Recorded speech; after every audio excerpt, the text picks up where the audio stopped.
Il n'y a pas juste des baleines dans le fleuve, il y a aussi pas mal de nourriture. Personnellement, je peux pas vous dire si j'ai déjà mangé quelque chose qui venait du fleuve. Oh my God! C'est quoi ça? Oh!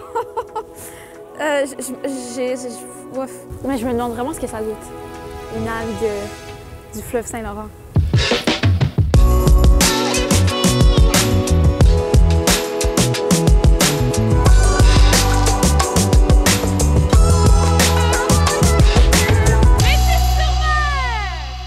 Là, Pierre-Olivier, ici, on est à Métis-sur-Mer, puis ce que je vois, c'est énormément d'algues.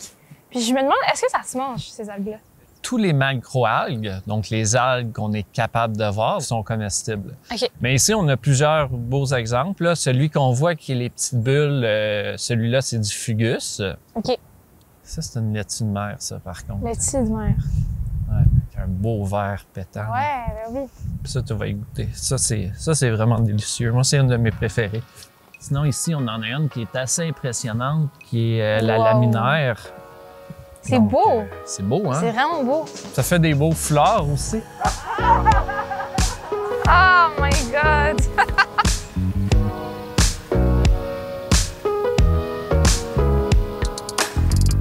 Dans les faits, si tu veux manger des algues, tu n'as peut-être pas accès à ça dans ton quotidien. Mais il y a des gens qui les ramassent puis les commercialisent. Fait que je te propose, comme première recette, c'est une guédille aux crevettes nordiques. OK. Puis ce qu'on peut faire, c'est simplement mettre la laitue de mer. C'est tout. Les algues vont faire ça, vont rendre toutes tes recettes que tu fais délicieuses. Dégustation.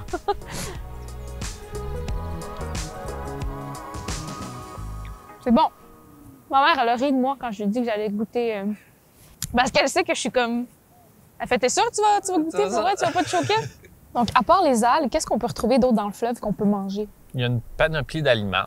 D'un côté, il va y avoir les poissons, les fruits de mer, les crustacés, puis les mollusques. Vraiment une panoplie, environ 70 espèces là, de comestibles à peu près. De poissons? De poissons, okay. de fruits de mer. Ici, ben, tu as quelque chose qui est un petit peu plus étrange, c'est le concombre de mer. Ouais. Ça aussi, ça en va beaucoup à l'international. Il n'est pas très, très beau, disons. C'est pas très, très beau, mais c'est un aliment de luxe en Asie. OK. Souvent, ça va être le plat le plus cher que tu peux retrouver sur des menus.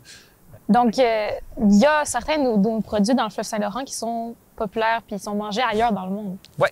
Grosso modo, à peu près 80 de nos pêches sont exportées ailleurs dans le monde. 80 80 Et 89 de ce qu'on consomme comme Québécois vient d'ailleurs sur la planète. Est-ce que la pollution, ça affecte les aliments dans le fleuve? Oui, la pollution a un impact sur la qualité de nos aliments. Ouais, okay. Après ça, il faut voir est-ce qu'il est au début de la chaîne alimentaire ou à la fin de la chaîne alimentaire.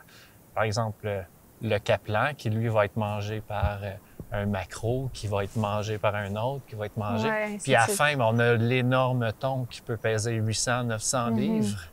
Ben lui va s'accumuler, puis dans le thon, on peut retrouver plus de contaminants. Oui, parce qu'il prend tous les contaminants de chacun des animaux. De chacun, exactement. OK, ouais, je comprends. Donc, ce grand terrain de jeu-là, là, en arrière, là, le Saint-Laurent, ben, le Saint-Laurent, il est peu pollué si on compare à des fleuves où il y a plein d'usines autour, puis il n'y a pas vraiment de réglementation environnementale. OK.